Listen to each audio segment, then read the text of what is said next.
¿Qué tal? Buen día. Sean ustedes bienvenidos a esta sesión del día de hoy de nuestro curso Derecho Internacional, en donde esta sesión pues prácticamente es la última de nuestro curso y en donde vamos a agotar uno de los tópicos más importantes que hacen al derecho internacional en todas sus generalidades.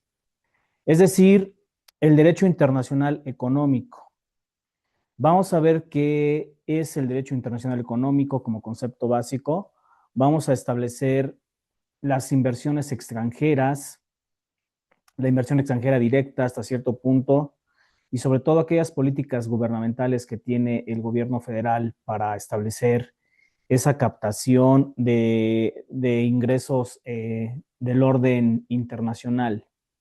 Por otra parte, vamos a ver qué es comercio exterior y qué es comercio internacional y sus debidas precisiones y diferencias, pero también vamos a ver cómo de la mano del comercio exterior y del comercio internacional, que fungen como elementos importantes para establecer la estabilidad económica de los países hasta cierto punto, va de la mano también de los recursos naturales, renovables, no renovables y el desarrollo sustentable, y sobre todo la importancia de tener industrias de maquila en México y que estas maquilas exporten a nivel internacional.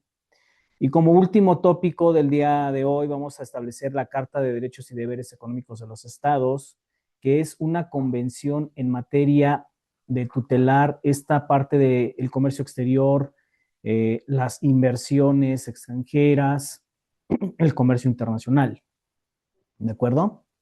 Pues sean ustedes bienvenidos a esta última sesión, ya este último tópico que se va a abordar de nuestro curso. Y bueno, vamos a empezar a abordar los temas concernientes. Para ello me voy a permitir compartir pantalla y para que vayamos agotando paso a paso estos elementos.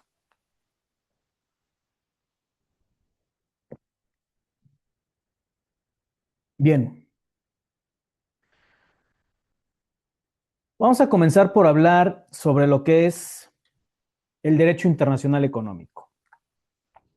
Desde luego que la economía es pieza importante y fundamental para el nuevo orden mundial y sobre todo que al estipular su función de las relaciones económicas entre estados y esos actores internacionales, vamos a estudiar el enfoque de crecimiento y la interdependencia de los estados. ¿Para qué? Para llevar buenas economías a nivel mundial. Es importante establecer que las economías pues son vías de acceso, no nada más de comunicación, sino también vías de acceso importantes para que nosotros entendamos cuál es el funcionamiento especial de cada uno de los papeles importantes de los agentes económicos. Desde luego tiene un enfoque multilateral porque la interacción, sí, partiendo del derecho interno de cada estado, se debe ocupar y preocupar por el desarrollo sostenible. ¿Para qué? Para que nosotros entendamos un sistema garantista, globalizado, justo y sobre todo eficiente en aras de hacer crecer a las economías internacionales, partiendo del modelo interno. Habíamos visto previamente como parte del derecho internacional a las organizaciones internacionales como es el Fondo Monetario Internacional, la Organización Mundial de Comercio, el Banco Mundial y otros organismos, dentro de los cuales su papel es fundamental y sobre todo crucial, porque a través de ellos se va a implementar y se va a supervisar todo el conjunto de normas jurídicas internacionales para supervisar que esas normas formen el gran complejo jurídico internacional en la materia de regulación económica, ya sea por empréstitos, ya sea por proyectos de emprendimiento, ya sea por proyectos consultivos y sobre todo por esos acuerdos de inversiones multilaterales. Desde el concepto del derecho económico internacional, obviamente la literatura jurídica lo ha marcado ya en algunas décadas como un ente progresivo y sobre todo que atiende a la necesidad en que el derecho económico internacional se convierta en una asignatura autónoma de nosotros los abogados y sobre todo de ustedes, abogados en formación. Por otra parte, desde el concepto moderno de creación se va a referir a la regulación de las relaciones económicas de carácter internacional que van encrucijados a través de las normas nacionales y las normas internacionales, ¿sí? Obviamente, para entender este concepto necesitamos ver la variedad de movimientos transfronterizos que ocupan al país, que ocupan a México en un plano internacional, pero que también al ser sujeto de derecho, su tráfico internacional debe tener una delimitación que dificulte hasta cierto punto ciertas condiciones o ciertos sesgos en donde las economías perjudiquen al modelo interno. Es decir, que el derecho internacional económico, al ser una rama del derecho internacional público, su función es regular las relaciones económicas entre estados y otros actores internacionales. Pero las organizaciones internacionales van a establecer esos mecanismos de comunicación para las empresas transnacionales y que se pretenda llegar a acuerdos de carácter económico, pero también de carácter comercial. Obviamente, al abarcar las normas jurídicas que gobiernan al comercio internacional, la inversión extranjera, los flujos financieros, el desarrollo económico, las políticas comerciales y fiscales, se tienen que englobar en esta parte de cómo nosotros vamos a direccionar estas relaciones económicas. ¿Por qué? Porque es importante vigilar a la inversión extranjera desde el punto de vista de un orden público, de una observancia general, de una condición para propiciar y contribuir al desarrollo nacional, ¿sí? Por otra parte, los flujos financieros establecen cómo vamos a establecer esas condiciones de acuerdos fiscales y elementos normativos. Por lo tanto, vamos a condicionar esos entes financieros para qué? Para que establezcamos la determinación y canalizar una buena inversión extranjera hacia el país que contribuya a qué? Al progreso nacional. ¿De acuerdo? Bien, entonces, este concepto del derecho internacional económico atiende a su objetivo principal, es garantizar un orden económico internacional, pero de carácter equitativo entre los estados participantes. Eso es por un lado. Por el otro, promover el crecimiento a través del desarrollo sostenible y que haga un crecimiento económico cooperador entre los estados, que parta de los principios del respeto, los fundamentos del derecho propio y atender a la soberanía nacional de cada uno de los estados como ente fungible y sobre todo no discriminar a ningún estado parte en los acuerdos comerciales. Obviamente, el objetivo del derecho internacional económico debe abarcar temas que deben de ir desde los tratados internacionales y los acuerdos de libre comercio para establecer políticas libres de aranceles y sobre todo condicionar esa solución de controversias económicas de manera pacífica entre los estados parte. ¿De acuerdo? Obviamente la génesis del derecho internacional económico tiene el Acuerdo General sobre Aranceles Aduaneros y Comercio, por sus siglas en inglés GATT, de 1947, que a su vez es el precursor de la Organización Mundial del Comercio, la OMC, y son pilares importantes del derecho internacional económico, porque a través de estos acuerdos, sus normas permiten regular esos acuerdos comerciales de carácter internacional en aras de impulsar la reducción de aranceles, la reducción de impuestos internacionales y sobre todo, no suprimir, pero sí controlar algunas barreras del comercio a fin de promover este libre tránsito de mercancías entre los países. Claro ejemplo de todo esto pues, es el Tratado de Libre Comercio que tiene México con Estados Unidos y Canadá desde el año de 1994, que si bien el país vecino no ha respetado a cabalidad ciertas condiciones, aún se sigue estableciendo una política arancelaria libre de impuestos entre estos tres países, de los cuales México ha obtenido ganancias significativas, pero Estados Unidos al momento quiere renegociar o pretende establecer condiciones inequitativas, lo cual es muy serio para la economía del país. ¿Por qué? Porque entonces significaría que estos acuerdos no se están respetando acorde a un desarrollo económico sostenible.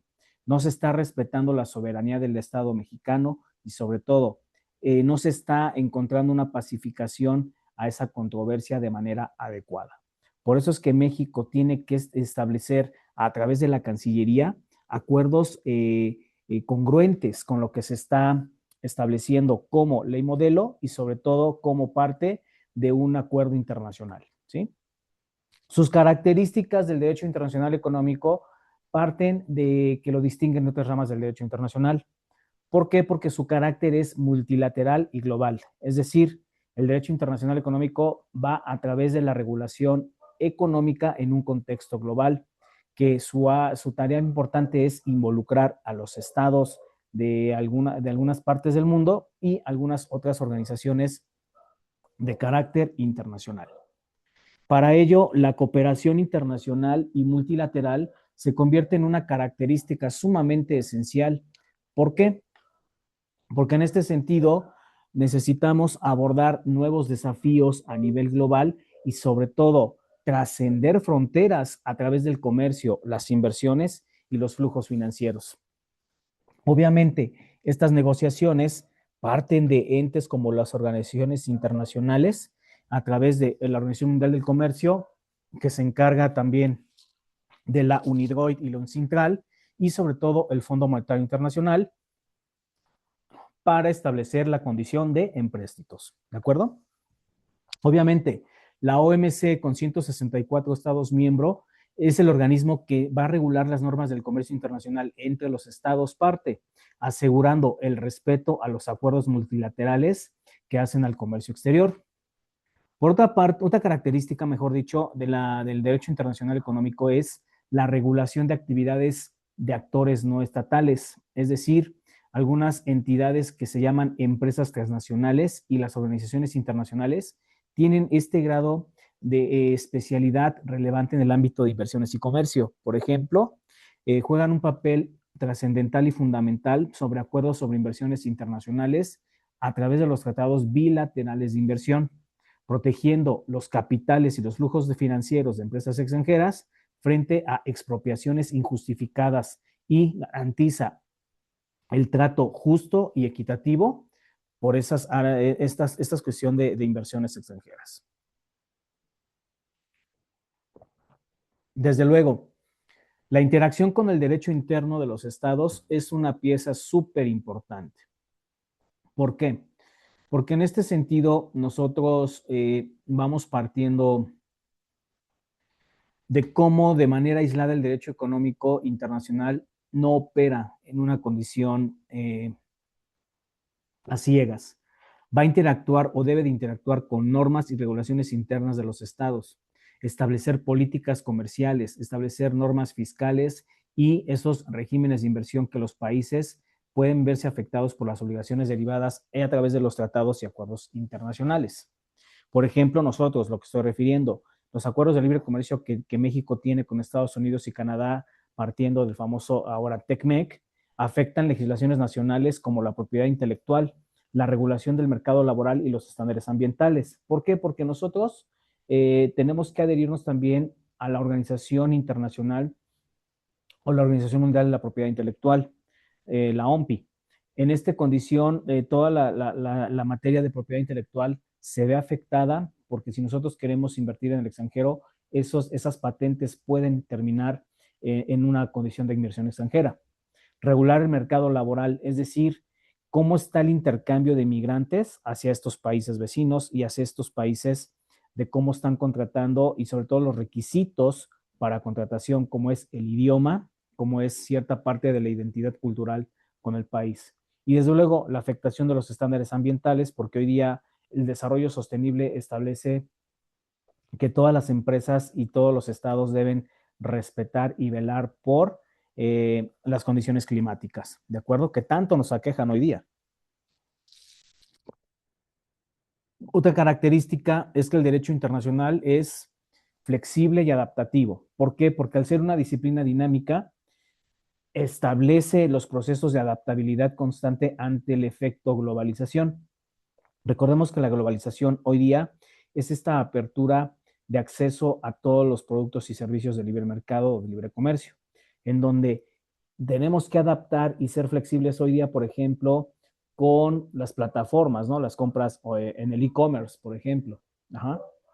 Establecer estas compras online que hoy día facilitan y sintetizan el trabajo de acudir a las tiendas departamentales, a las tiendas de consumo, traslados de mercancías y sobre todo que los productos llegan a la puerta de tu hogar.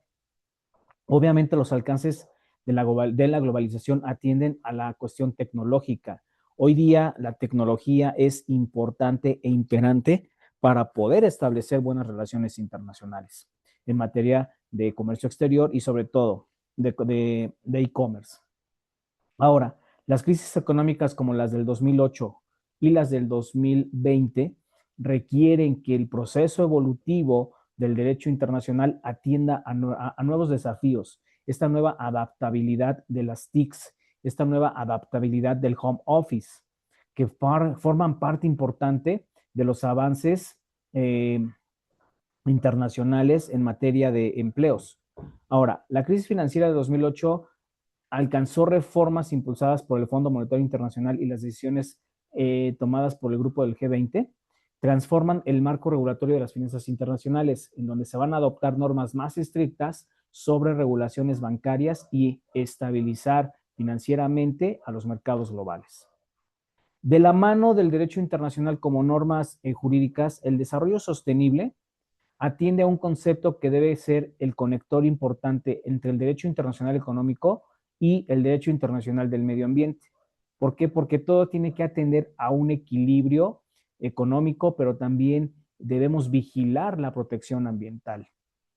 El principio de desarrollo sostenible tiene que incorporarse a estos acuerdos económicos de carácter internacional, pero sobre todo se debe subrayar la necesidad que las actividades económicas respeten el medio ambiente y garanticen los recursos naturales, renovables y no renovables, en aras de alcanzar desarrollos sostenibles a corto, mediano, pero sobre todo a largo plazo.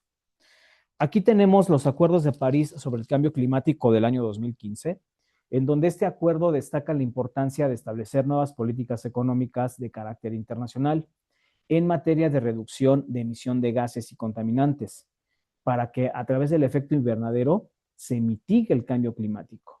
Hoy día el cambio climático lo debemos de ver como una cuestión también económica, porque esto genera costos, esto genera ganancias, pero que puede generar más pérdidas, como es el caso ahorita de los calores tan extremos que tenemos, ¿no? Este caso de, por ejemplo, en México, específicamente en la Ciudad de México y el área metropolitana, cómo la contaminación ambiental está devastando la atmósfera y sobre todo que hoy día esto puede representar pérdidas en cuanto a la salud pública, porque recordemos que el plomo que se inhala producto de los emisores contaminantes de los automóviles pueden causar estragos a los trabajadores o a las personas que se exponen regularmente a la inhalación de estos contaminantes, ¿sí? Lo cual aparece también en cuanto a los agroquímicos, cómo el cambio climático ha venido a establecer en los procesos productivos de la tierra la devastación del campo, por ejemplo, ¿sí? Entonces, hay que entender que el desarrollo sostenible es comprometer a los estados a fomentar prácticas económicas, pero en aras de protección al medio ambiente, evitando ese perjuicio, ¿sí? Por eso el principio económico de precaución establece la promoción en que los estados deben actuar con cautela y sobre todo cuando vean que existe el riesgo de que una actividad económica pueda ser susceptible de daño ambiental, hay que establecer qué condiciones se deben modificar para que se vea de manera científica este impacto económico. Desde luego, los estados deben asumir responsablemente ese elemento internacional por el daño ambiental transfronterizo causado por actividades económicas dentro de las jurisdicciones correspondientes. ¿De acuerdo? Aquí un ejemplo que se expone es el caso en República de Ecuador contra Chevron en el año 2011, en donde esta petrolera fue demandada por causar daños ambientales significativos en la Amazonía ecuatoriana. Destaca cómo la explotación económica puede, puede tener repercusiones ambientales y cómo se exigen responsabilidades a las empresas en un marco del derecho ambiental internacional. ¿Por qué? Porque las empresas tienen que proteger al medio ambiente. Hoy día la deforestación, hoy día esta parte de cómo estamos utilizando las energías tiene mucho que ver en cómo estamos ocupando el planeta. Y esto para las entidades internacionales es de suma relevancia porque las empresas tienen que estar comprometidas con la sociedad, pero sobre todo también con el medio ambiente en aras de establecer mejores parámetros y tutela de derechos hacia lo que es los DESCA. ¿Sí? Si ya nos metemos aquí en materia interamericana, estos DESCA establecen un desarrollo económico sustentable y sobre todo que las empresas, además de fomentar empleos, también fomenten estas políticas del cuidado ambiental.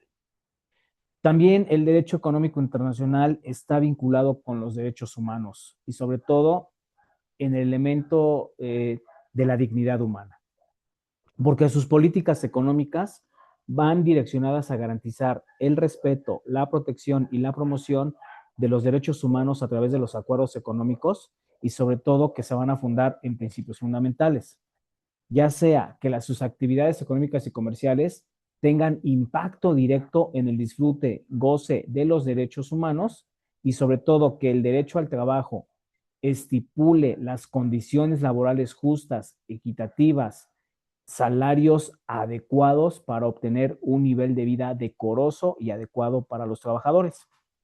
Es decir, que si estamos hablando del elemento interno, la Ley Federal del Trabajo ya establece la jornada laboral, establece las prestaciones básicas de ley, establece la jornada de trabajo ordinaria, establece las prestaciones básicas y quizás hasta superiores de la ley.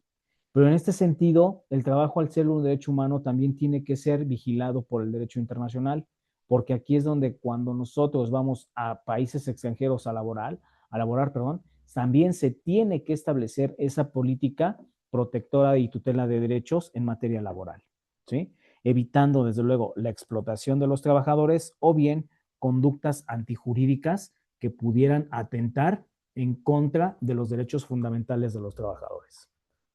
Desde luego,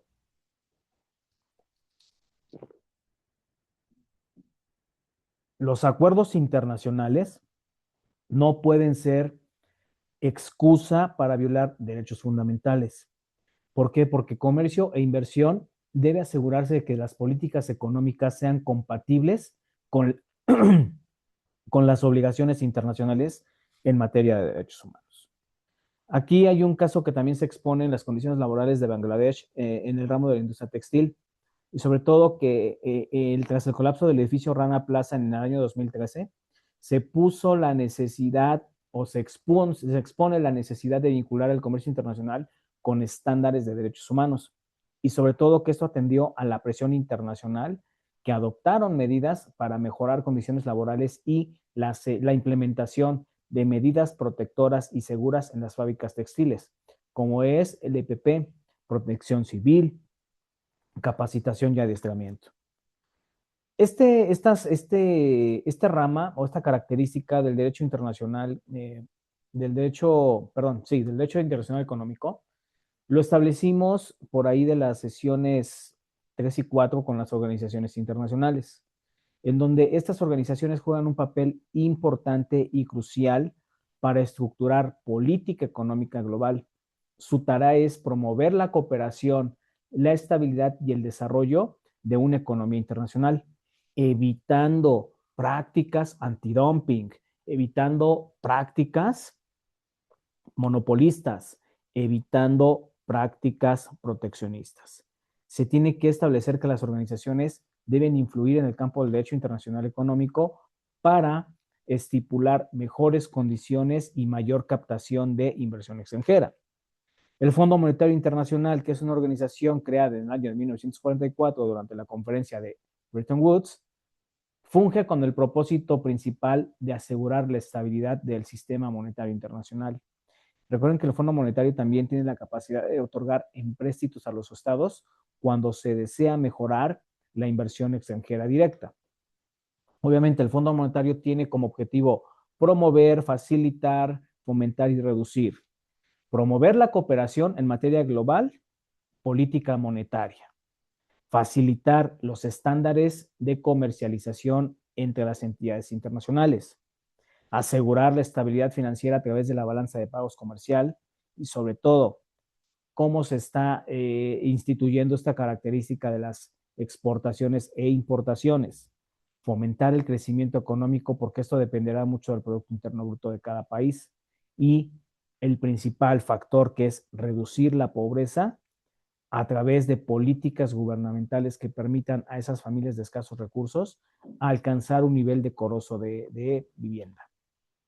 Desde luego, la intervención del Fondo Monetario Internacional en su programa de asistencia, por ejemplo, en Grecia en los años 2009-2018, atienden a su crisis de deuda, sobre todo porque Grecia acarreaba deudas de los Juegos Olímpicos de Atenas y esta parte de ser sede en, no recuerdo si en un torneo de fútbol llamado Eurocopa, y también lo que fue la Eurocopa. Recordamos que la Eurocopa a nivel Europa es el torneo más importante de fútbol y ellos establecen mejores condiciones. Pero Grecia, lamentablemente, es anfitrión de estos dos eventos y marca un parámetro de deuda pública para establecer que a través de su gasto público y las reformas fiscales, los ciudadanos sean los que patrocinen todo el elemento de infraestructura para estos eventos, lo cual es muy, muy, muy, muy riesgoso, ¿sí? México ya se vio involucrado en una política parecida con los Juegos Olímpicos del año de 1968, en donde se establecen los impuestos a lo que fue el uso de vehículos, la famosa tenencia, y desde luego esto repercutió en una crisis que se recrudece después del Mundial de 1970 y se alcanzan con las crisis financieras de 1976 hasta 1985, que viene el terremoto que devasta la Ciudad de México. La segunda organización internacional, pues, es el Banco Mundial, también surgida de los acuerdos de Bretton Woods en 1944.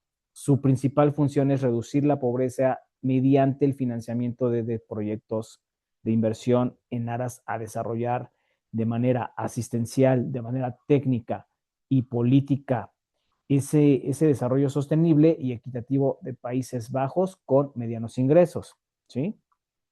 El Banco Mundial, si bien se dedica a facilitar empréstitos, también su tarea es vigilar que esos empréstitos sean dúctiles y sean pagaderos, porque los países tienen que sostener liquidez para poder solventar cuando menos una parte del capital y lo demás que se vaya a los intereses moratorios. ¿De acuerdo? La Organización Mundial del Comercio, la OMC, que ya lo establecíamos hace unos momentos, es el sucesor del Acuerdo General sobre Aranceles Aduaneros y Comercio, GATT por sus siglas en inglés, y actualmente es el único organismo internacional que se ocupa de las normas globales e internacionales del comercio entre naciones. Su objetivo es garantizar que el libre comercio fluya de manera predecible y equitativa, pero también establecer que en cada disputa comercial acuerdos razonables, acuerdos alcanzables y sobre todo establecer las subvenciones al Boeing y Airbus entre Estados Unidos y la Unión Europea. Este conflicto entre Estados Unidos y la Unión Europea tiene que establecerse en que la OMC falló en varias ocasiones sobre la legalidad de las ayudas estatales proporcionadas tanto por Estados Unidos como la propia Unión Europea, ¿sí? Como el Boeing Airbus. Y sobre todo que esta condición siempre tiene que estar apegado al mercado internacional, pero en la competencia del mercado de aviación se distorsionaban estas condiciones de intercambio. Ahora, aquí me equivoqué. Esta sería la cuarta entidad, que es el Banco Interamericano de Desarrollo. El Banco Interamericano de Desarrollo, muchachos, establece una disposición financiera para poder atender a las necesidades básicas de la América Latina y el Caribe. Es decir, establecer esos apoyos económicos y sociales en aras de crear mejores instituciones y sobre todo que los empréstitos tienen que ir precedidos, de la asistencia técnica. Es así que el Banco Interamericano de Desarrollo promueve a través del desarrollo sostenible la reducción de la pobreza extrema y la integración económica de cada una de las regiones.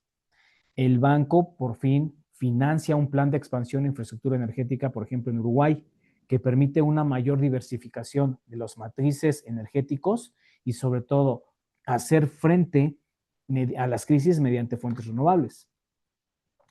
El quinto elemento de la Organización Internacional es la Organización para la Cooperación y el Desarrollo Económicos, la OCDE, que promueve políticas de bienestar social y económico a nivel global. Conformada por países desarrollados, la OCDE es un foro de discusión sobre políticas públicas y se realizan investigaciones económicas a través de los datos, análisis y recomendaciones en temas claves como es el comercio exterior, la inversión extranjera y la fiscalización de todas las condiciones arancelarias. Ahora, estas directrices de la OCDE, en el elemento multinacional debe proporcionar recomendaciones para que dentro de un elemento de responsabilidad corporativa se aliente a las empresas a respetar los derechos humanos de los trabajadores, las condiciones mínimas de trabajo, que se exporte más de lo que se importe y sobre todo que atienda condiciones de medio ambiente sostenible. Desde luego, sus finanzas tienen que ser transparentes, líquidas, en aras de mejorar sus actividades globales. ¿De acuerdo? Es decir, establecer estas entidades también, por eso México debe de centrar bases importantes y sobre todo participar en los foros internacionales, porque de esta manera se puede ver cómo el país está creciendo de manera económica y sobre todo si son dúctiles sus finanzas extranjeras. ¿De acuerdo? Bien, vamos a ver a continuación lo que es la inversión extranjera. Pero para ello la inversión extranjera la vamos a conceptualizar a través del elemento directo, el cual tiene como propósito crear un interés duradero con fines económicos y o empresariales a largo plazo, en donde un inversionista extranjero puede venir a establecer negocios internacionales al país receptor. ¿De acuerdo? La inversión extranjera se convierte en un importante catalizador para el desarrollo de los países en materia económica, en materia financiera. Potencializa, porque a través de potencializaciones generamos empleos cuando los extranjeros vienen a invertir a nuestro país. Obviamente, incrementa el ahorro y la captación de divisas del mercado internacional.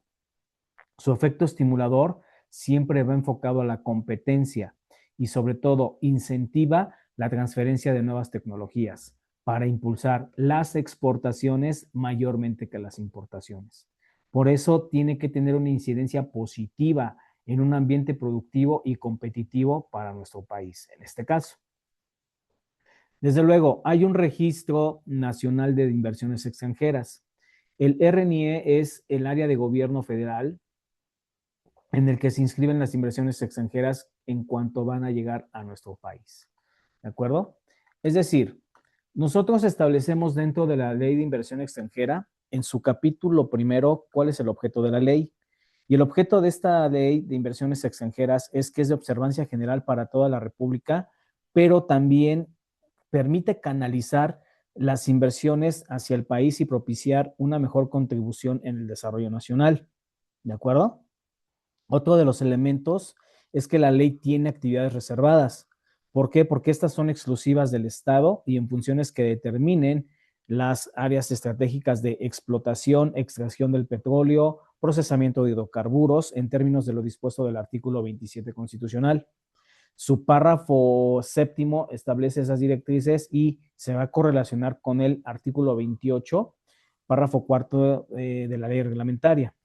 ¿Por qué? Porque atiende a un elemento de planeación y control sobre el sistema eléctrico internacional en el elemento del sector público, ¿sí? Y sobre todo, cómo se va a distribuir la energía eléctrica hacia estas empresas que vienen a invertir aquí al país. Esto de conformidad con el artículo 27, párrafo sexto y 28, párrafo cuarto de la Constitución Política de los Estados Unidos Mexicanos.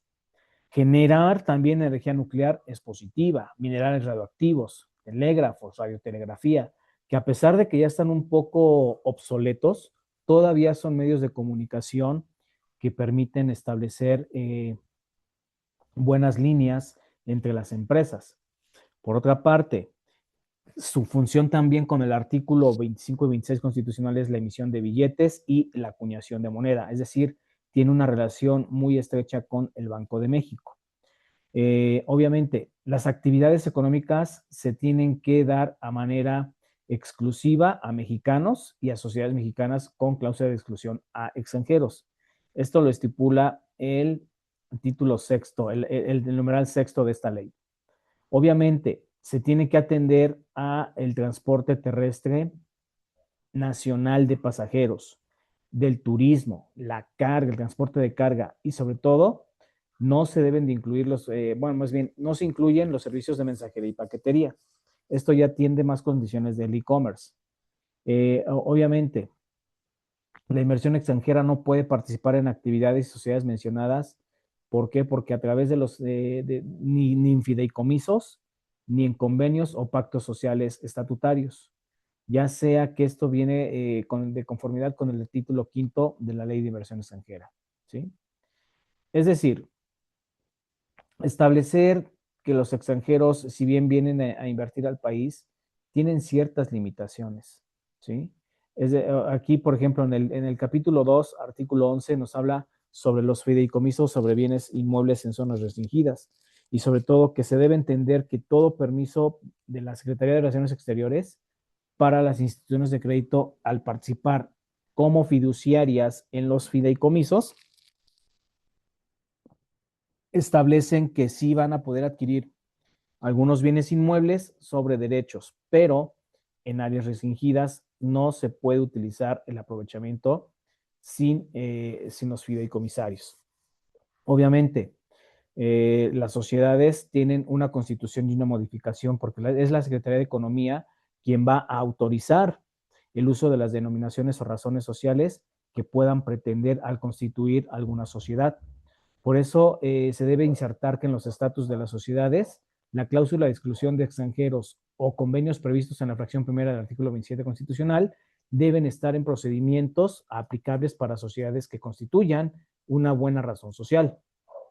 Por eso las sociedades que lleguen a modificar esta cláusula de exclusión de extranjeros deben notificarlo a la Secretaría de Relaciones Exteriores dentro de los 30 días hábiles y sobre todo que las sociedades son propietarias de bienes inmuebles ubicados en zonas restringidas a fines no residenciales. Tienen que dar aviso conforme a la fracción primera del artículo 10 de la Ley de Inversión. Ahora, sí podemos establecer la inversión extranjera de personas morales, por supuesto, porque la propia Secretaría de Relaciones Exteriores establece que los tratados y convenios internacionales deben ser utilizados sin perjuicio y sobre todo que las personas morales extranjeras, al pretender realizar actos de comercio en la República Mexicana, se tienen que adherir a lo referente al numeral 2736 del Código Civil en la materia federal. Y sobre todo, que deben alcanzar una inversión hasta cierto punto que establezca, ¿cómo les diré? Mejores resoluciones, ¿sí? Obviamente, de acuerdo aquí con el numeral 31 de la propia ley, este Registro Nacional de Inversiones Extranjeras es de carácter público. Se divide por secciones estableciendo a los estatutos del reglamento de la propia ley y se determinan cómo inscribirse al registro, que son las sociedades mexicanas en las que participen incluso de fideicomiso. Pueden participar en estas empresas la inversión extranjera neutra, personas físicas o morales extranjeras, mexicanos que posean o adquieran otra nacionalidad, pero que tengan su domicilio fuera del territorio nacional, ¿sí? Entonces, este registro se debe expedir por constancias de inscripción cuando sea solicitado y sobre todo en lo referente al numeral 33 de la Ley de Inversión Extranjera, deben atender a los supuestos de las fracciones 1 y 2, es decir, el nombre, denominación o razón social con domicilio, fecha de constitución para tal caso y la principal actividad económica que la empresa desea desarrollar.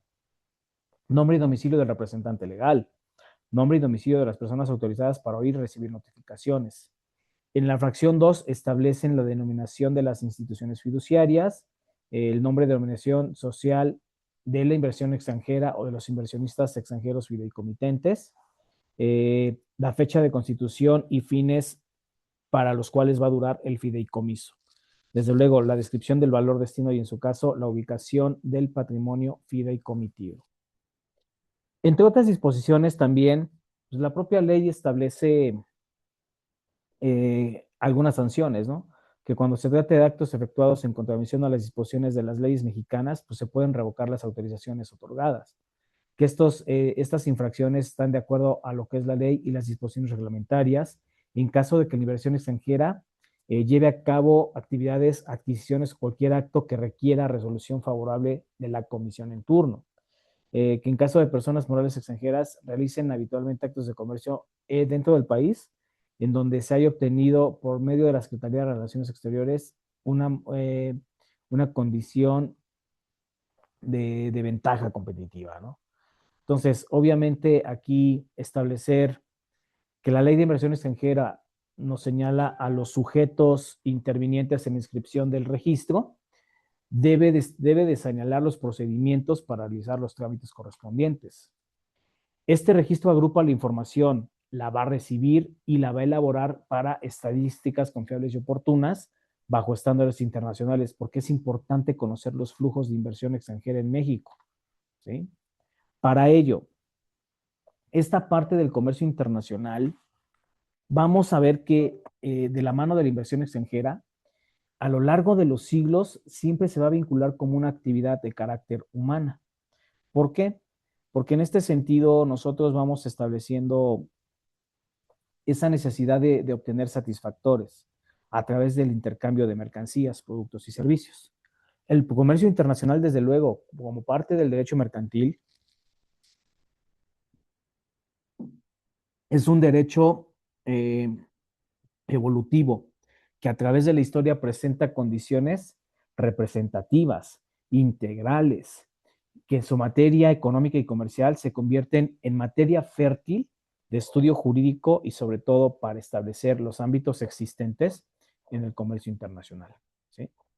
¿Cuál es el concepto de comercio exterior y comercio internacional? Bueno, ambos términos comúnmente los llegamos a confundir o pensamos que son sinónimos. Sin embargo, esto a través del problema de apreciación se debe de diferenciar. ¿Por qué? Porque no es lo mismo comercio exterior que comercio internacional. Si bien ambos aluden a esos actos en los cuales los entes económicos van más allá de las fronteras nacionales, el comercio internacional sugiere la impresión que una persona deba hacer acorde a la actividad comercial por determinado espacio y sobre todo que ese espacio permita contemplar una forma más global. Y sobre todo que en cómo las relaciones se están estipulando los entes económicos que deben participar. El término comercio exterior sí tiene alguna connotación concurrente al hablar de relaciones entre diferentes entes económicos, sobre todo porque se va a relacionar al lugar o el país en donde se están efectuando esos actos de comercio, ¿de acuerdo? Es decir, nosotros al aludir a lo que es comercio exterior, se hace una referencia de intercambio comercial con otros países y sobre todo que si se toma en cuenta la condición de México, su comercio exterior corresponde a las relaciones comerciales que realiza con diferentes naciones. Ajá. El comercio exterior de una nación forma parte de un importante sector y contribuye a la actividad económica, porque su naturaleza jurídica responde a los intereses nacionales. El Estado debe depositar en manos del gobierno la modular inserción de los principios del comercio multilateral o internacional. ¿Cuáles son las funciones del comercio exterior?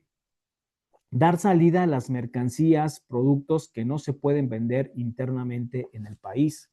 Y sobre todo, porque estos productos ya están abastecidos en el mercado nacional. Debe generar, perdón, divisas para el país. ¿Sí? Ahí se me fue un error de captura, no son dividas, son divisas. Permítanme un segundito. Sí, son esta parte de fomentar mayores divisas.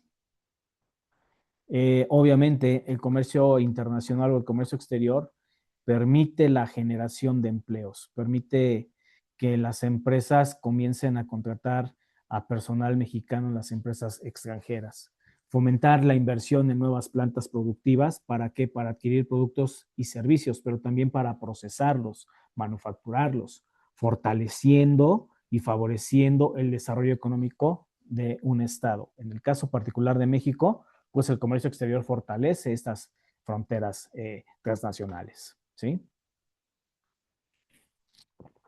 Obviamente el comercio exterior debe tenerse presente en la asimilación de principios, porque de acuerdo con el trato nacional, siempre la nación tiene que salir más favorecida.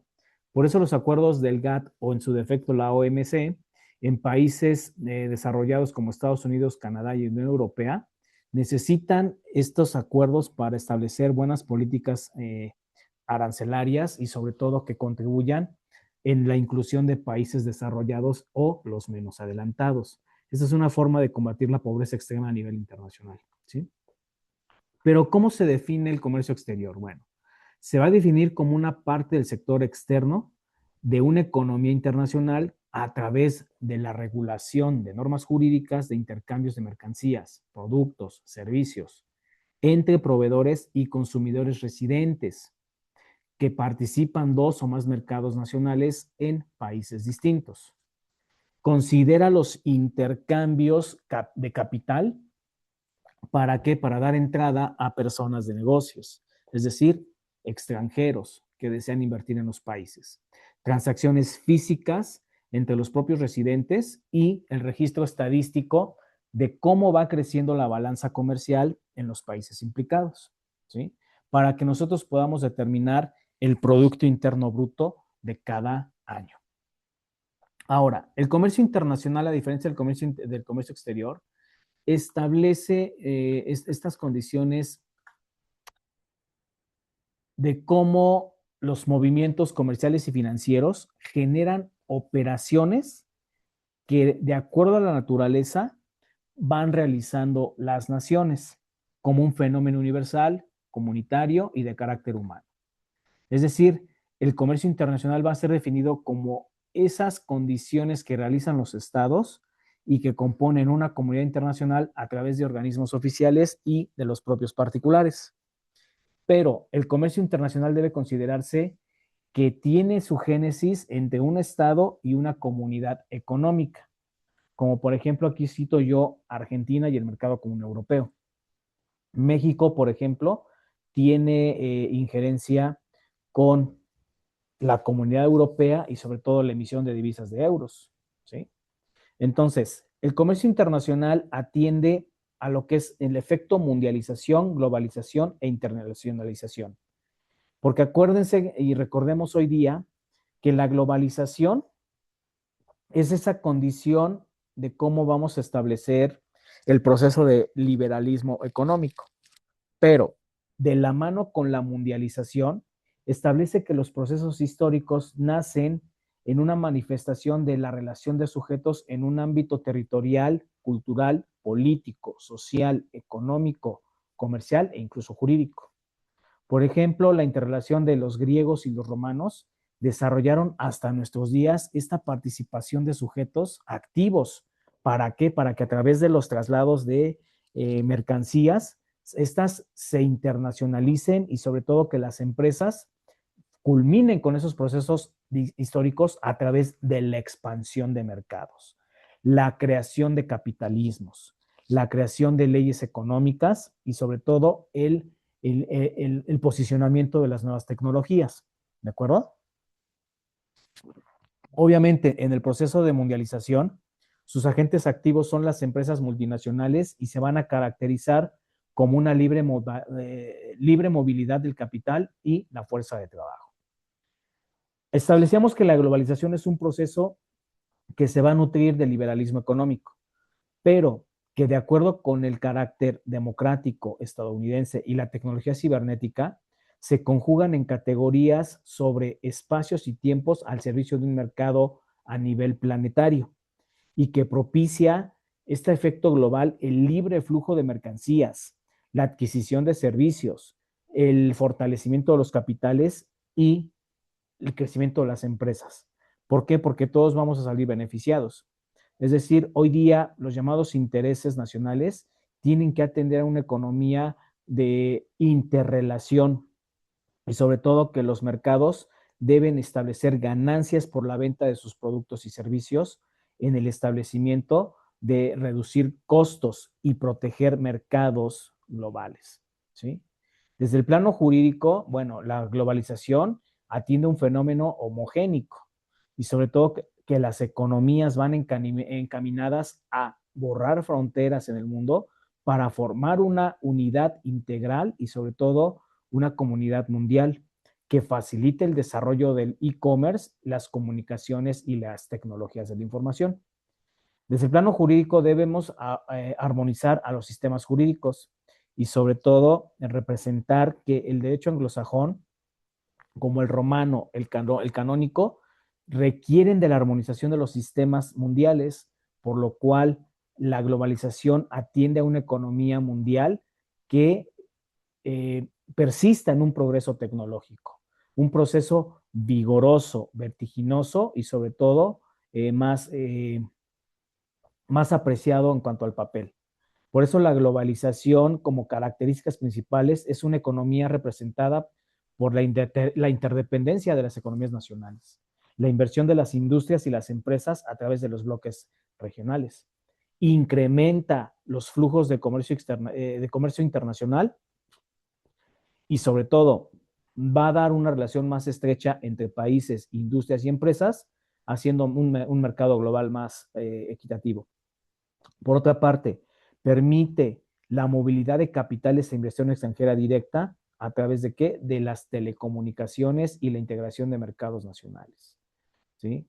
¿Qué inversiones hay en la globalización? Bueno, pues tenemos los convenios de protección de inversiones, lo referente al capítulo 11 del Tratado de Libre Comercio de América del Norte, lo que es ahora el TECMEC, proyectos sobre acuerdos bilaterales de inversión. Hay industrias en la legislación, o sea, se promueven y sobre todo se promulgan legislaciones en metodología y normalización. Hay normas oficiales, hay el establecimiento de estándares de la ISO 9000, una legislación ecológica y ambiental. En el secreto, en la información, pues desde luego tenemos la propiedad intelectual, la propiedad industrial, los secretos industriales, la mercadotecnia, la transferencia electrónica de fondos y el sistema de pagos, lo que hoy día llamamos como dinero electrónico. Desde el elemento individuo, pues obviamente hay más consumidores porque estamos mejormente protegidos por legislaciones que atienden al consumidor. No obstante, en México tenemos una fiscalía o una procuraduría que protege al consumidor. También establece que si estos rasgos globales atienden algunas áreas del derecho, pues deben ubicarse en un contexto protector y regulatorio, como por ejemplo implementar normas que atiendan al derecho ecológico, ambiental y planetario, los derechos de propiedad intelectual, y esto se correlaciona con el artículo 27 y 28 constitucional, derechos humanos, derecho a la libre competencia, es decir, evitar prácticas desleales, prácticas restrictivas o prácticas monopólicas. El derecho al comercio internacional, o sea, revisar todos los acuerdos de la OMC atendiendo los factores de regionalización y sobre todo que se deben de observar estos factores de homogeneización de aspectos económicos, políticos, sociales, culturales y jurídicos, que tiene que ver con los derechos económicos que establece el artículo 4 constitucional. Ahora, ¿qué es la internacionalización?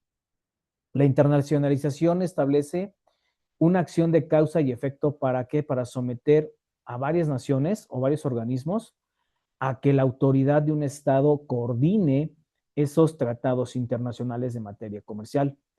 Esto está definido en la Convención de Viena sobre Derecho de Tratados, como bien lo vimos en sesiones anteriores, con el tema de organizaciones internacionales, que se debe fomentar el desarrollo económico, social y cultural de cada país, estableciendo disposiciones que hasta cierto punto permitan resolver problemas transnacionales y que a través de una esfera jurídica sus implicaciones resuelvan de manera conjunta los problemas que se susciten en tratados de libre comercio. Hoy día México está conformando bloques con el Telecán, el Mercosur y la propia Unión Europea.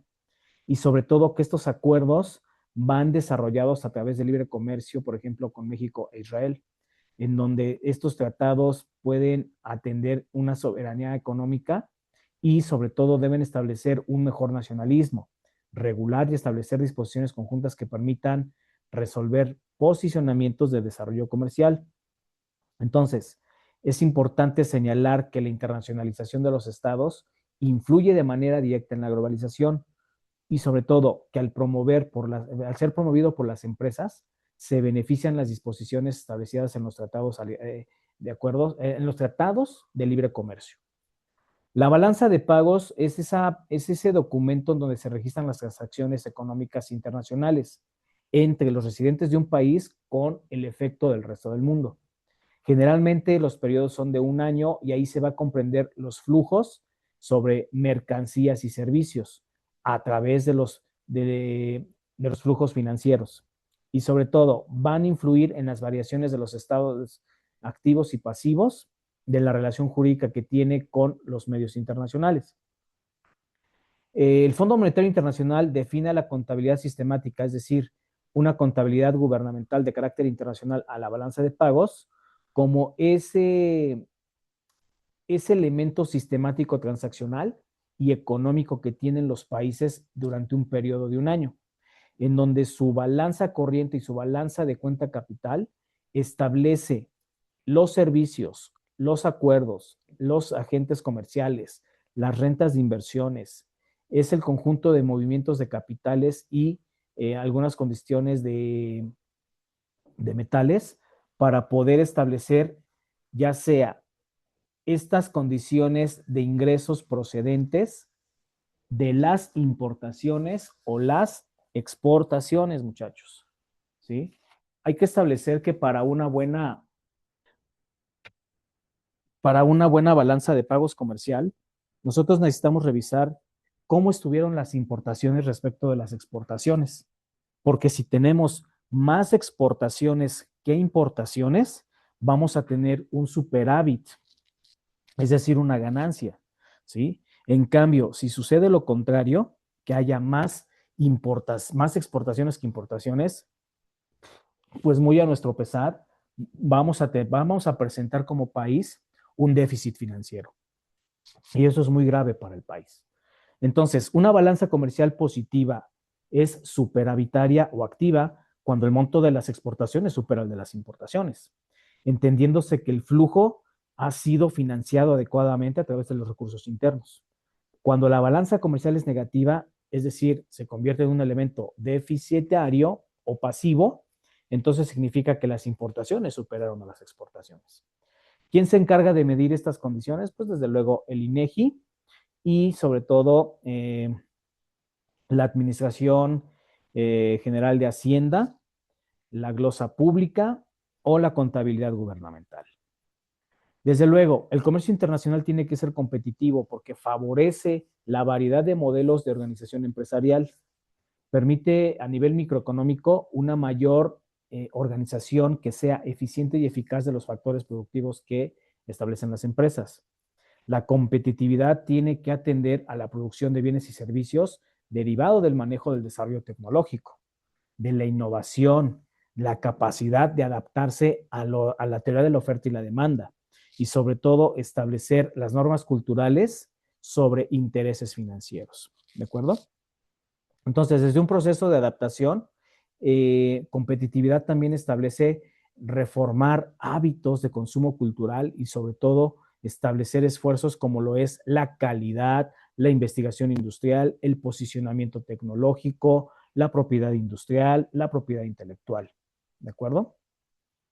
Entonces, hay que establecer que dentro de los rankings de competitividad, pues debemos establecer las instituciones propias que hacen a las empresas, la infraestructura, una buena estabilidad macroeconómica. Tenemos que establecer también salud y educación básica. Es muy importante la salud básica y la educación sobre todo.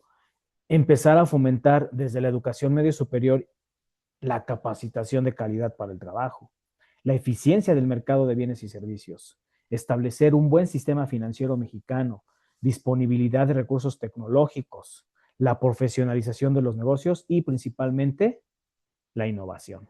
¿Sí?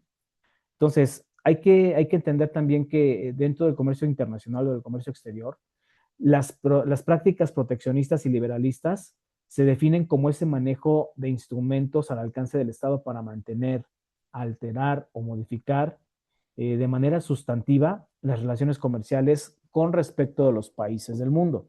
¿Sí?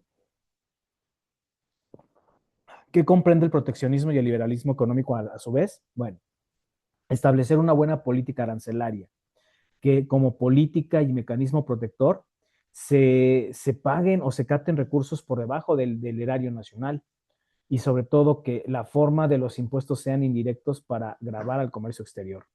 Entonces, tenemos que establecer que la política arancelaria debe incluir, sí, restricciones arancelarias y quizá no arancelarias, políticas fiscales o en su defecto no fiscales. ¿Sí?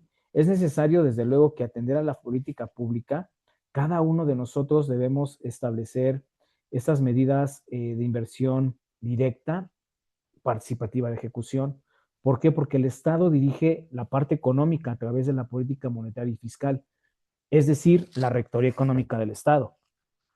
Pero también en esa rectoría económica del Estado se tiene que posicionar de mejor manera a los mercados globales.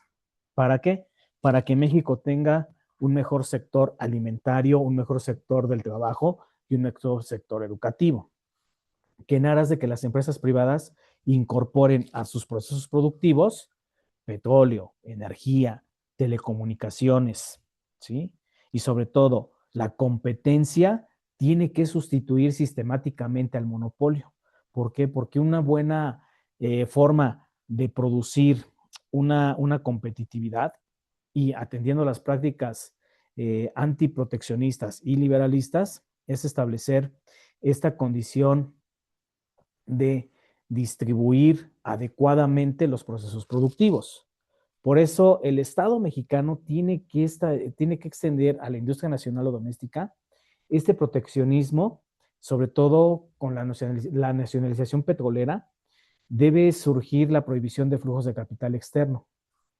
Hoy día la política de hidrocarburos vino a perjudicar altamente al Estado mexicano. ¿Sí?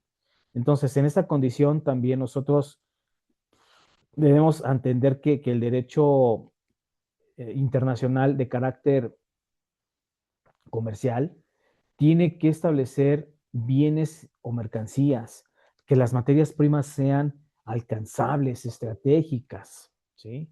Que nosotros, de acuerdo a las manufacturas, tengamos estos objetos transportables y sobre todo que con base, que con base en los instrumentos tecnológicos, los procesos sean adecuados y sobre todo que las empresas tengan potenciabilidad en aras de la regulación de la Organización Mundial del Comercio. ¿Sí? ¿Por qué? Porque sus precios deben de ser normales, deben de ser alcanzables, deben de ser regulados por los mismos aranceles y sobre todo que en una buena distribución geográfica pues debe concentrarse en grandes mercados como lo es Japón, Estados Unidos, la propia Unión Europea, China, Taiwán, Japón, ya lo dije. Entonces, nosotros tenemos que entender que al final del día el comercio internacional tiene que establecer un buen posicionamiento en el mercado general. ¿De acuerdo? Bien. Obviamente, los recursos naturales son importantísimos, súper importantes. ¿Por qué, jóvenes? Porque nada se mueve nada se mueve sin los recursos naturales. Son la base del equilibrio ecológico, desde luego. ¿Por qué? Porque nosotros necesitamos el aire, necesitamos agua, necesitamos el subsuelo, el suelo que pisamos, los minerales y el equilibrio de la biodiversidad, ¿sí? Entonces, obviamente, hoy día estamos en una fuerte presión porque hoy día los desafíos ambientales cada vez más atienden a prácticas urgentes de cómo cuidar el planeta, ¿sí? ¿Qué comprenden? ¿Qué son los recursos naturales? Bueno, pues establecerlos de manera responsable se debe de volver un elemento fundamental para cualquier estudioso del área ambiental, ¿sí? Es decir, ¿qué son los recursos naturales? Entendemos que son elementos de materialización, elementos de producción y procesamiento de bienes y servicios, pero también que son proporcionados estos elementos materiales por la naturaleza y que facilitan la vida de los seres humanos. ¿Por qué? Porque nosotros los necesitamos para subsistir y para desarrollarnos, jóvenes, ¿sí? Aquí en las infografías pues son muy gráficas, ¿no? Nosotros necesitamos el campo, necesitamos los árboles, las plantas, necesitamos energías renovables, necesitamos al petróleo, por ejemplo. Es decir, los recursos naturales van a ser los que regulen al clima y más hoy día que tenemos este desajuste en cuanto al calentamiento global. Hoy día llueve más de lo que debería de llover, hace más calor del que debería de hacer y sobre todo que esta parte de la biodiversidad forma parte de la agricultura, porque los procesos productivos del campo nos proveen aquellos alimentos ricos en vegetales, en verduras, en frutas. Los procesos de minería, pues es todo lo que es la metalurgia, todo lo que son metales y desde luego la pesca. La pesca que es importante para poder procesar alimentos ricos del mar, ¿no? México es un país que tiene una diversidad inconmensurable. Se establece que cerca del 10% de sus especies del planeta provienen de aquí y sobre todo que se convierte en un país autogestor de sus recursos naturales. Por eso, organismos como la Secretaría del Medio Ambiente y Recursos Naturales, que es la Semarnat, se encargan de diseñar políticas para protegerlas y aprovechar de manera sustentable. ¿Qué características tienen los recursos naturales? Bueno, pues obviamente son de origen natural, porque van a proveer de procesos geológicos, biológicos o atmosféricos, sin intervención de la actividad humana en su formación. Son útiles para el desarrollo del ser humano porque van a satisfacernos necesidades primarias como es la alimentación, la vivienda, la energía y desde luego la salud. Se distribuyen desigualmente porque no todos se encuentran en cuanto a la misma cantidad, ni mucho menos en calidad en algunas regiones del mundo. Recordemos que en países, por ejemplo, del Medio Oriente, como es Japón, China, bueno, China lo excluimos, hay procesos en donde no consumen o no se dan tantas hortalizas, tantas verduras como en México. Obviamente los recursos naturales tienen una capacidad de regenerarse variablemente. ¿Por qué? Porque van a través de los ciclos naturales. Pero algunos que ya se están agotando no se están recuperando. ¿Son vulnerables ante la sobreexplotación? Sí. Y esto es muy grave porque hoy día estamos sobreexplotando recursos naturales. Otra de las características es que determinan la forma en que debe gestionarse su aprovechamiento para garantizarlos a largo plazo, como es hoy día el desarrollo de paneles solares, el cuidado del agua, el cuidado de la energía eléctrica, desde luego, ¿sí? Y sobre todo, la menor emisión de contaminantes. ¿Qué tipos de recursos naturales tenemos? Bueno, los renovables, que son estas condiciones que pueden regenerarse a través de ciclos naturales, como el ciclo hidrológico del agua, que hoy día nos llenó casi a un 100% al sistema Cutzamala y por eso es que en estos momentos no tenemos tanto rezago de agua o tanto desabasto de la misma. Y la fotosíntesis de las plantas que nos regalan oxígeno, nos regalan pulmones. Es decir, la explotación excesiva puede comprender su reconstitución. La deforestación intensiva de los bosques puede erosionar el suelo, puede alterar el ciclo del agua y producir cambios en el clima local.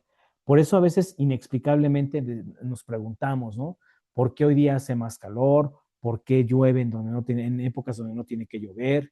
¿Por qué hace tanto frío en épocas donde no tendría por qué hacer tanto frío? O el frío en esas épocas donde sí amerita el clima es más extremo, ¿de acuerdo? Porque en la época de lluvias son unos torrentes que inundan y colapsan los sistemas pluviales de las ciudades.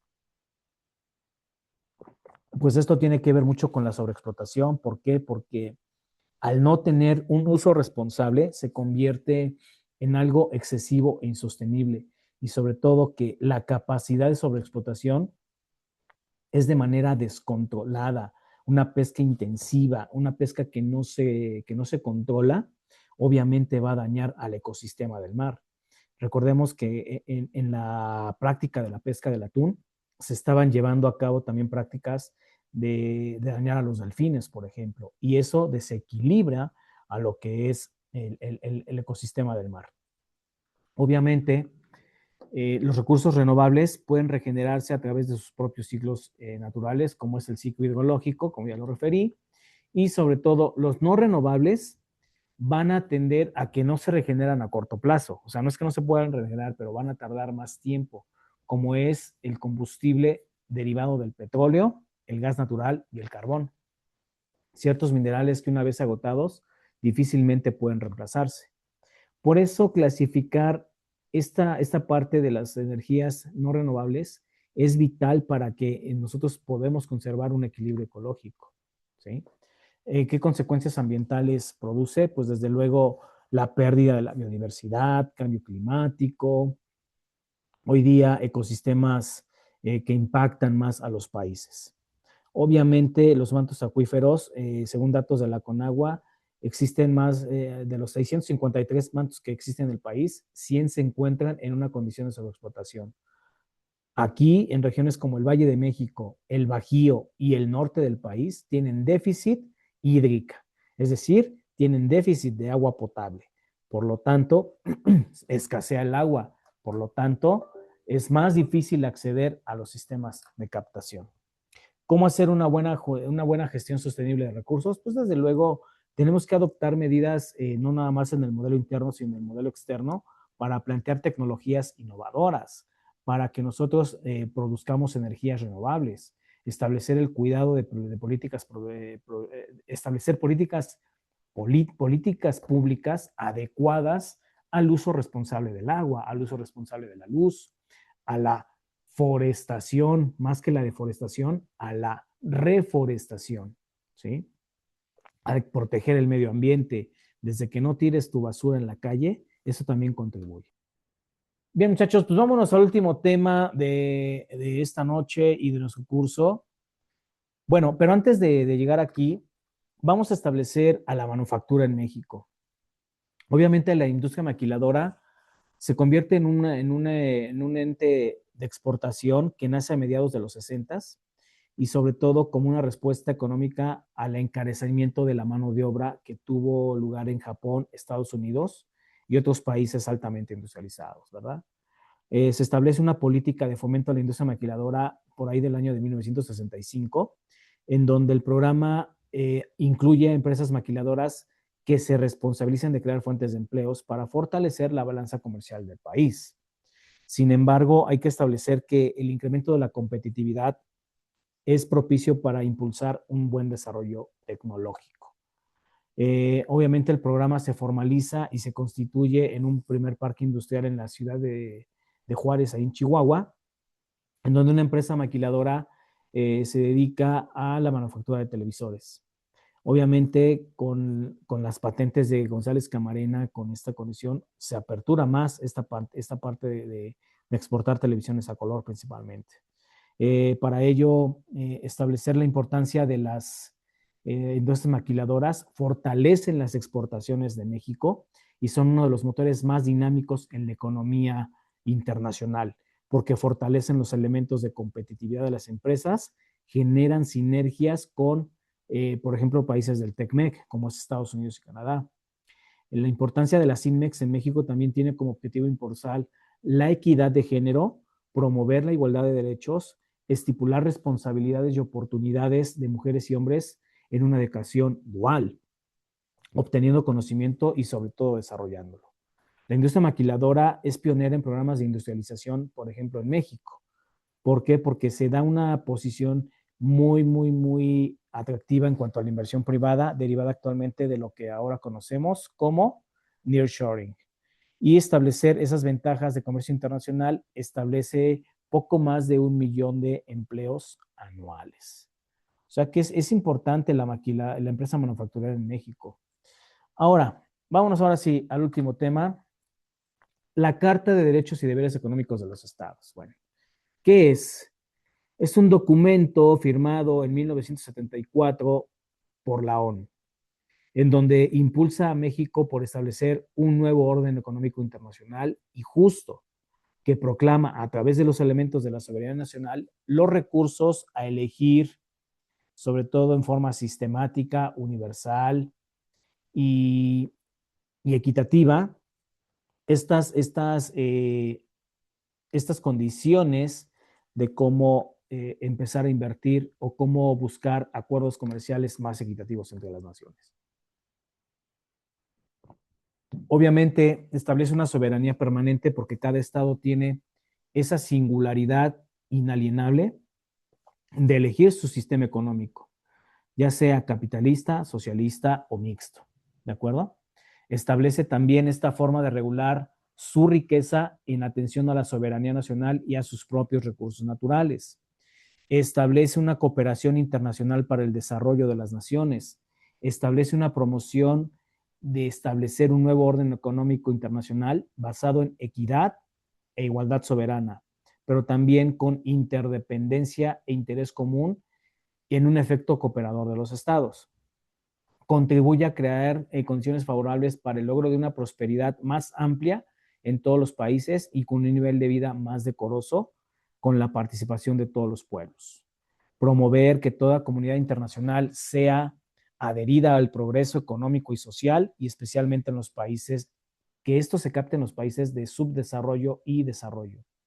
Fomento sobre la base del provecho común, equitativo y que todos los estados sean amantes de la paz, que tengan ese deseo y disposición de cooperar en materia económica, comercial, científica y técnica a través de sus sistemas políticos. Eliminar los principales obstáculos del progreso nacional y el progreso económico en aras de acelerar un crecimiento económico para eliminar brechas entre países de desarrollo y países subdesarrollados. Proteger y conservar, pero sobre todo mejorar las condiciones del medio ambiente. Establecer un comercio justo, porque los estados deben promover relaciones comerciales, especialmente en los precios de las exportaciones. ¿Sí? Se prohíbe la coacción porque ningún estado puede usar medidas económicas o políticas que atenten contra la propia soberanía nacional. ¿Sí? Establece también una igualdad de soberanía en que todos los estados partes son iguales y tienen el derecho de participar en decisiones económicas. La Carta fue una respuesta a las desigualdades globales, buscando corregir y, sobre todo, erradicar brechas entre países desarrollados y en desarrollo. La adopta la Asamblea General de la ONU el 12 de diciembre de 1974 con propuesta del presidente mexicano Luis Echeverría Álvarez y sobre todo que en la Conferencia de las Naciones Unidas sobre Comercio y Desarrollo, UNCTAD por sus siglos en inglés. Es decir, muchachos, esta carta también tiene relevancia, ¿por qué? Porque en su capítulo primero establece procedimientos y principios fundamentales de las relaciones económicas de carácter internacional sobre las bases de soberanía, integridad territorial e interdependencia con los estados. Igualdad soberana, pactos de no agresión, pactos de no intervención, beneficio mutuo y equitativo, igualdad de derechos y libre determinación de los pueblos, arreglo pacífico de controversias, reparación del daño ante injusticias existentes por el uso de la fuerza que priven a una nación de los recursos naturales. Cooperación internacional para el desarrollo, fomento a la justicia social internacional, abstención de todo intento de buscar hegemonía y esferas de influencia. En su capítulo 2 nos establece los derechos y deberes económicos ya de los estados, que es que todo estado soberano es inalienable y puede elegir su sistema político, social, cultural y económico. Todo estado tiene la libertad de ejercer libremente su soberanía plena, incluso en disposición de toda su riqueza y sus recursos naturales.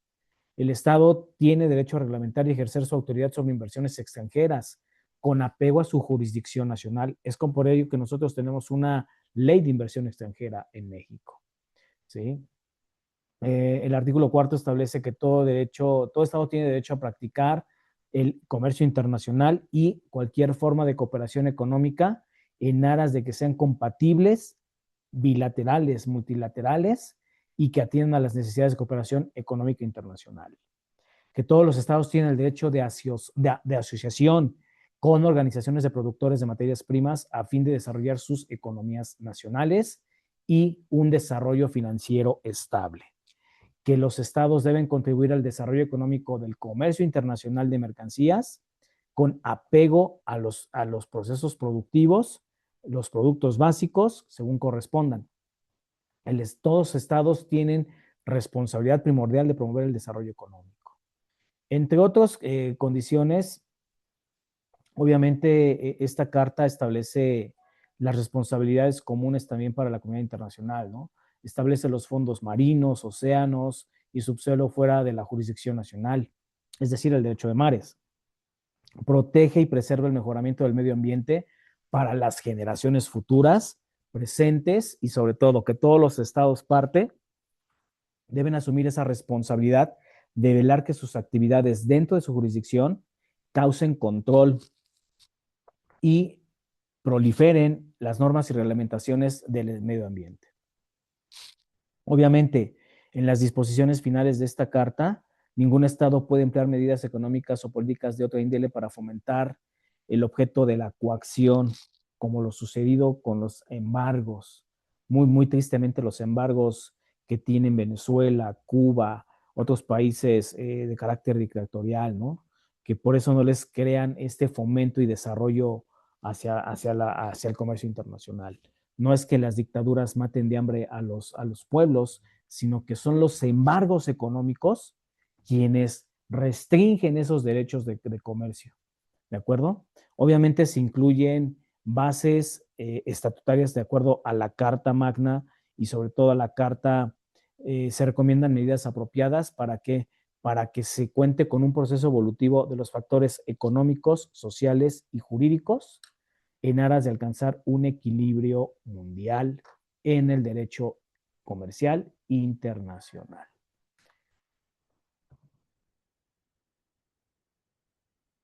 Bien, jóvenes, pues hasta aquí llego con este curso de Derecho Internacional. Espero haya sido de su entera satisfacción y sobre todo vamos a hacer un repaso general, ¿no? En la próxima sesión para que entendamos cómo hoy día establecer buenas políticas en aras de esta condición del derecho internacional económico tiene por efecto establecer condiciones multilaterales, establecer herramientas clave sobre sistemas justos, equitativos y eficientes. ¿Sí?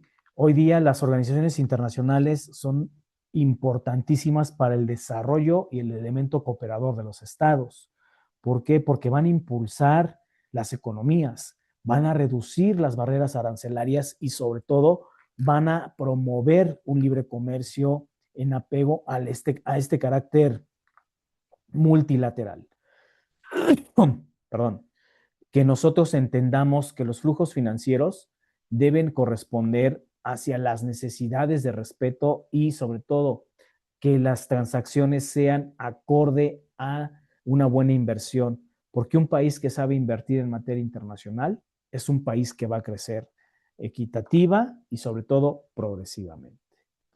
No queda más que agradecerles, muchachos, de verdad, estas 6, 7, 8 sesiones y que de verdad el curso les haya sido de su entera satisfacción.